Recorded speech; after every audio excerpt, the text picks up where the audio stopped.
125 ans que le peloton féminin attend ce moment. Ici, à Denain, il est un peu plus de 13h30 lorsque le peloton s'élance pour la première édition de Paris-Roubaix femmes. Un peu plus de 120 km au départ de Denain, donc le premier secteur pavé, le 17e dans l'ordre. Et regardez, Mont-Saint-Pével 5 étoiles, puis les secteurs les plus mythiques qu'enfin en Pével, le carrefour de l'Arbre. Et enfin, l'arrivée à Roubaix et au Vélodrome, qui va s'imposer pour la toute première édition. 116 km 400, 29 km de pavés. Et là, il y a la dernière édition, c'est Philippe Gilbert chez les hommes qui s'était imposé. Regardez, dès le premier secteur, Lizzie Deignan est en tête, la Britannique de la Trek Segafredo, l'une des plus grandes coureurs de l'histoire du cyclisme féminin, qui a pris les devants et qui compte 2 minutes d'avance sur le reste du peloton à 51 km de l'arrivée. Derrière, on a du mal à s'organiser. Il faut dire que la Trek Segafredo est omniprésente avec notamment Audrey Cordon-Rago et un échelon un peu plus loin, Hélène Van Dijk, la championne d'Europe, et Elisa Longo Borghini, la championne d'Italie qui vient justement de chuter.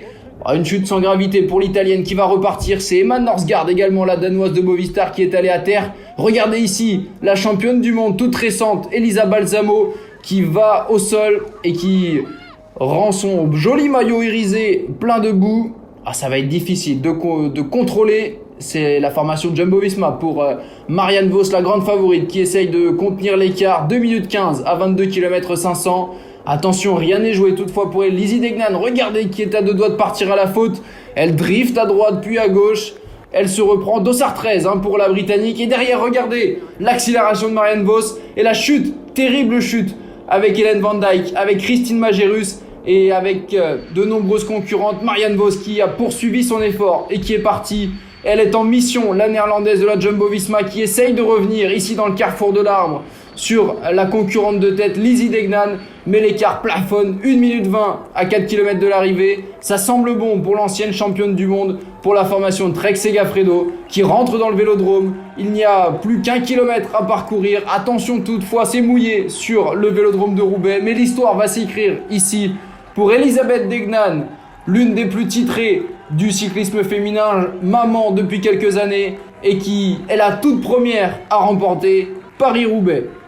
À près de 40 km/h de moyenne, la Britannique va devancer Marianne Vos, elle qui a pris la 2e place sur les championnats du monde la semaine dernière, 2e de Roubaix en une semaine. La 3e place pour la championne d'Italie, Elisa Longo Borghini, elle qui est coéquipière de Elisabeth Deignan toute l'année. 2 Trek Segafredo sur le podium, et le respect entre ces deux grandes championnes, Marianne Vos et Lizzie Deignan.